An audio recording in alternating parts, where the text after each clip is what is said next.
ایک دفعہ تمام صحابہ آپ صلی اللہ علیہ وآلہ وسلم کی محفل میں بیٹھے تھے اور آپ صلی اللہ علیہ وآلہ وسلم نے ان سے پوچھا وہ اللہ کی کون سی مخلوق ہے جس کا ایمان سب سے خوبصورت ہے، سب سے زیادہ دل فریب ہے، جس کا ایمان سب سے معصوم ہے؟ تو صحابہ نے کہا کہ یا رسول اللہ، سب سے خوبصورت ایمان تو فرشتوں کا ہے۔ تو آپ صلی اللہ علیہ وآلہ وسلم نے کہا کہ فرشتوں کا ایمان، ان کا ایمان مضبوط کیوں نہ ہو؟ وہ روز اللہ تعالیٰ کے احکامات سنتے ہیں، اللہ تعالیٰ کی بنائی ہوئی جنت کو دیکھتے ہیں، دوزخ کو دیکھتے ہیں، ان کا ایمان کیوں نہ مضبوط ہو؟ تو صحابہ نے کہا کہ آپ صلی اللہ علیہ وآلہ وسلم، پھر تو آپ کا اور تمام نبیوں کا ایمان خوبصورت ہوگا، معصوم ہوگا۔ تو آپ صلی اللہ علیہ وآلہ وسلم نے کہا کہ نبیوں کا ایمان کیوں نہ مضبوط ہو؟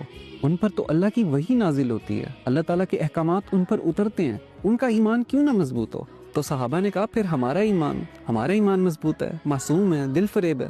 تو آپ صلی اللہ علیہ وآلہ وسلم نے کہا کہ تمہارا ایمان کیسے مضبوط نہ ہو؟ کیا میں تم میں موجود نہیں ہوں؟ کیا تم مجھے دیکھتے نہیں ہو؟ جب میں تم میں موجود ہوں تو تمہارا ایمان کیسے مضبوط نہ ہو؟